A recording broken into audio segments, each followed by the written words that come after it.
అనన్య రోహిత్ జంటని ఇటు శరణ్య దర్శన్ జంటను కూడా అందరూ ఆశీర్వదించి లోపలికి ఆహ్వానిస్తారు. ఇద్దరు కూడా కోడలుగా అనన్య శరణ్య దేవుడి దగ్గర దీపం పెడతారు. కానీ ఆనంద అసలు సంతోషంగా ఉండదు. ఏం చెయ్యాలా అని చెప్పి ఆలోచిస్తూనే ఉంటుంది. ఇక తర్వాత శరణ్య ఆనందంగా గదిలోకి వెళ్తుంది. దర్శన్ చాలా కోపంగా ఉంటాడు.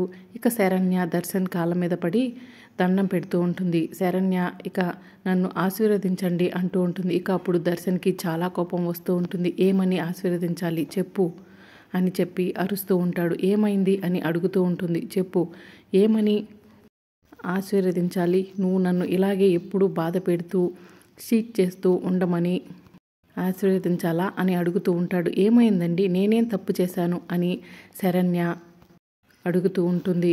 ఏం తప్పు చేశావా? ఏం తప్పు చేశావో నీకు తెలీదా అని ప్రశ్నిస్తూ ఉంటాడు. నిజంగానండి, మీరేం మాట్లాడుతున్నారో నాకు అర్థం కావట్లేదు అని అడుగుతూ ఉంటుంది. శరణ్య చాలా బాధపడుతూ ఉంటుంది.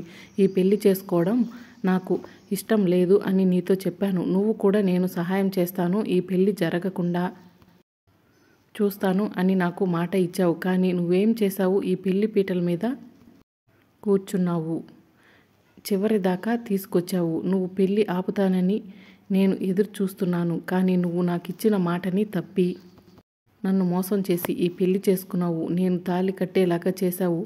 మరి దీన్ని ఏమంటారు? మోసం, చీటింగ్ కదా అని చెప్పి ప్రశ్నిస్తూ ఉంటాడు. తన మెడలో ఉన్న ఆ పూలమాల దండను కూడా తీసి ఒక్కసారిగా విసిరేస్తాడు. ఇక శరణ్యకి అసలు దర్శన్ ఏం మాట్లాడుతున్నాడో కూడా అర్థం కాక అలానే చూస్తూ ఉంటుంది.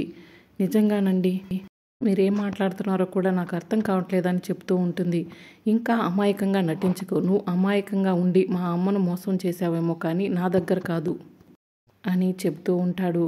కానీ శరణ్యకి ఏం చేయాలో అర్థం కాక ఇక దర్శన్ విశ్వరూపాన్ని చూస్తూ ఉంటుంది. మరి రాబోయే ఎపిసోడ్లో ఏం జరుగుతుందో తెలుసుకోవాలనుకుంటున్నారైతే ఛానల్ని సబ్స్క్రైబ్ చేసుకోండి.